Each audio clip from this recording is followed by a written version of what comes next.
Hello भाई, नमस्ते, प्रणाम। धर्मेंद्र दीवाना एंटरटेनमेंट में आप लोगों का स्वागत है। देखिए, भोजपुरी की खबर सबसे पहले देखने के लिए धर्मेंद्र दीवाना एंटरटेनमेंट आप लोग सब्सक्राइबर करें, ठीक है। देखिए, खेसारी लाल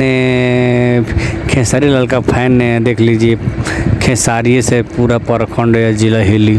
देखिए, पवन सिंह का लकीर पर ये तो सीधे रेंगते ही हैं, ठीक है। अपना फैन लोग भी बोलते हैं कि रेंगो खेसारी का लकीर पर, तब काम चलने वाला, नहीं तो लोटिया वोटिया डूब जाएगा, ठीक है। तो ये खेसारी लाल जी का सोच बढ़िया है, और सोच अच्छा होना चाहिए।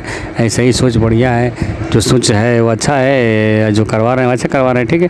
कोई टेंशन नहीं, अपनी चीज़ पर अड़े रहो, ठीक है। जो होगा वो पूरा हो जाएगा, ठीक है। तो ऐसे ही पावर स्टार पवन सिंह का जो सूर्यवंशम फिल्म है, सुपर डुपर ब्लॉकबस्टर फिल्म हो गया है। तो कोई बोल रहा है 1 करोड़ कमा लिया, कोई क्या।